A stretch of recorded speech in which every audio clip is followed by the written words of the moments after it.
તો આ તરફ હવે સમાચારમાં આગળ વધીએ અને વાત કરીએ સુરેન્દ્રનગરની। તો સુરેન્દ્રનગર જિલ્લાના દસાડા તાલુકામાં ખારાઘોડા નજીક નાના રણ વિસ્તારમાં અગરિયાઓનો ઉગ્ર વિરોધ જોવા મળ્યો છે। આશરે 5000 એકર જમીન ખાનગી કંપનીને ફાળવવામાં આવી હોવાના મુદ્દે અગરિયાઓમાં ભારે રોષ ફેલાયો છે। મોટી સંખ્યામાં અગરિયાઓ રણ વિસ્તારમાં એકત્રિત થઈ પહોંચ્યા હતા અને ખાનગી કંપની દ્વારા ચાલી રહેલું માટીના પાળા બાંધવાનું કામ બંધ કરાવ્યું હતું। અગરિયાઓનો આક્ષેપ છે કે વર્ષોથી તેઓ પરંપરાગત રીતે મીઠું કરતા આવ્યા છે, પરંતુ હવે જમીન ફાળવણીના કારણે તેમના મીઠાના પાટા અને રોજગાર પર સંકટ ઊભું થયું છે। સાથે જ ખારાઘોડાથી રણમાં જવાના માર્ગો પર પણ બંધ થઈ જવાની ભીતિ રહી છે। પ્રદર્શન દરમિયાન અગરિયાઓએ ચીમકી ઉચ્ચારી હતી કે જ્યાં સુધી પ્રશ્નનો યોગ્ય નિવેડો નહીં આવે ત્યાં સુધી તેઓ સ્થળ પર જ બેસી રહેશે। સમગ્ર મામલાને ધ્યાનમાં રાખીને રણ વિસ્તારમાં પોલીસનો ચુસ્ત બંદોબસ્ત ગોઠવવામાં આવ્યો છે।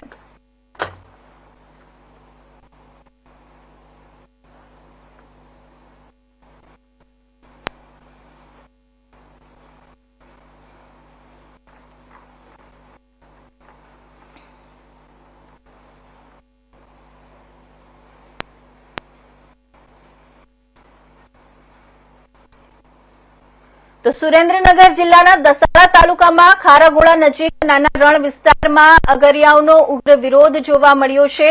આશરે 5000 એકર જમીન ખાનગી કંપનીને ફાળવવામાં આવી હોવાના મુદ્દે અગરિયાઓમાં ભારે રોષ ફેલાયો છે। મોટી સંખ્યામાં અગરિયાઓ રણ વિસ્તારમાં એકત્રિત થઈ પહોંચ્યા હતા અને ખાનગી કંપની દ્વારા ચાલી રહેલું માટીના પાળા બાંધવાનું કામ બંધ કરાવ્યું હતું। અગરિયાઓનો આક્ષેપ છે કે વર્ષોથી તેઓ પરંપરાગત રીતે મીઠું ઉત્પાદન કરતા આવ્યા છે।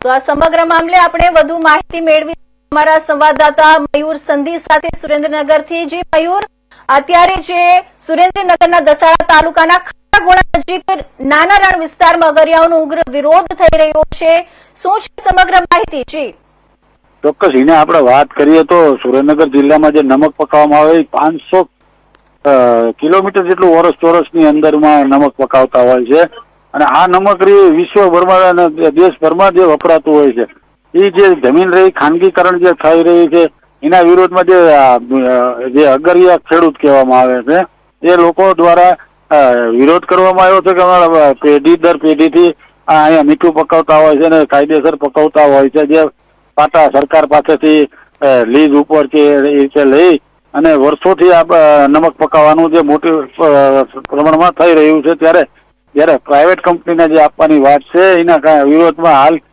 કહી શકાય કે મોટી સંખ્યામાં નમક પકાવવાવાળા જે ભેગા થઈ રહ્યા। જી આશરે 5000 એકર જમીન ખાનગી કંપનીને ફાળવવા માટે વિરોધ કરી રહ્યા છે, તેનું કારણ શું છે? તેઓને શું ચિંતા છે?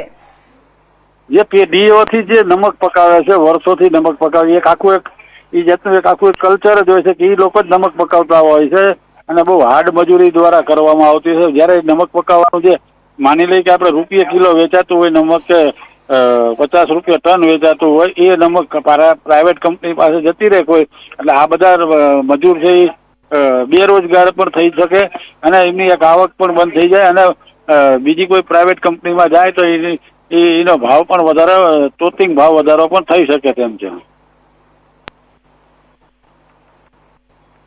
જી, ખાનગી કંપની દ્વારા માટીના કંઈક પાળા બાંધવાનું કામ બંધ કરાવ્યું છે, તેના માટે તમે શું કહેશો? સરકારની શું પ્રતિક્રિયા છે તેના માટે? એ તો કોઈ અત્યારે કોઈ લીગલી કોઈ જવાબ દેતો નથી। એ એમ કહેશે કે ભાઈ આ તો બધું અમારા ઉપરથી ઓર્ડર આવતા રહીને ફોલોઅપ કરતા હોય, જે એના નિયમો હોય કે ખાનગી કંપનીને દેવાની વાત હોય એ રીતે। પણ અત્યારે હાલ એ લોકો તો કોઈ મૌન ધારણ કરી ગયા છે, પણ હાલ જે ખેડૂતનો જે મીઠું પકવતા ખેડૂતનો પ્રશ્ન છે એ બહુ આવનારા દિવસોમાં વધી શકે તેમ છે। જી, ખૂબ ખૂબ ધન્યવાદ। હવે